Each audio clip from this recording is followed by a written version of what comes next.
বাবা মায়ের সংসার বা সম্পর্ক ভেঙে গেলে সবচেয়ে বেশি মাসুল গোনে কারা? নোয়াখালীর সুবর্ণচরে 4 অবুঝ ভাই বোনের দিকে তাকালে আজ যে কেউ সেই প্রশ্নের করুণ উত্তর পেয়ে যাবেন। ওদের কোনো ভুল ছিল না কোনো অপরাধ, তবুও বড়দের সিদ্ধান্তের সমস্ত ভার এসে চেপে বসেছে ওদের ছোট্ট 2 কাঁধে। ঘটনাটি নোয়াখালীর আজাদনগর এলাকার। সেখানে নানার বাড়ির সামনে বসে অঝরে কাঁদছিল 4 ভাই বোন। কারো চোখে অঝোর জল, কেউ বা আবার আকুল দৃষ্টিতে পথচারীদের দিকে তাকিয়ে খুঁজছিল আশ্রয়। তাদের অবুঝ চোখে যেন কেবল একটাই প্রশ্ন, আমরা এখন কোথায় যাব? স্থানীয় সূত্রে জানা গেছে, উপজেলার চরক্লাক ইউনিয়নের নোয়াপাড়া এলাকার অটোরিকশা চালক মোহাম্মদ ইয়াসিনের সঙ্গে তার স্ত্রীর পারিবারিক বিরোধের এক পর্যায়ে বিচ্ছেদ ঘটে। বিচ্ছেদের পর স্ত্রী চলে যান বাবার বাড়িতে।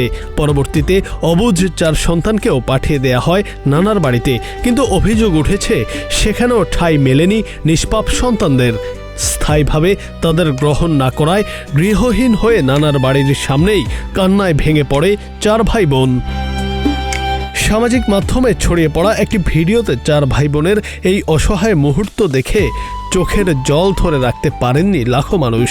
ভিডিওতে কোনো দীর্ঘ ভাষণ বা অভিযোগ ছিল না, ছিল শুধু 4টি অবুঝ জীবনের কান্না, যে কান্না নীরবে বড়দের বিবেকের কাছে প্রশ্ন তুলে দিয়েছে, বড়দের সিদ্ধান্তের সবচেয়ে বড় শাস্তি কেন পাবে এই নিষ্পাপ ভাই বোন। দাম্পত্য বিচ্ছেদ হয়তো বড়দের একান্ত নিজস্ব বিষয়, কিন্তু যে অবুঝরা এখনও অভিমান বা বিচ্ছেদ শব্দগুলোর অর্থই বোঝে না, সংসার ভাঙার সবচেয়ে বড় আঘাতটা শেষ পর্যন্ত পড়ল তাদের ওই ছোট হৃদয়ে। মা বাবার ভালোবাসার ছাদ হারিয়ে গেলে সন্তানদের কাছে পুরো পৃথিবীটাই কতখানি অচেনা ও ভীতিকর হয়ে ওঠে, তা আজ এই অবুঝদের কান্নায় স্পষ্ট।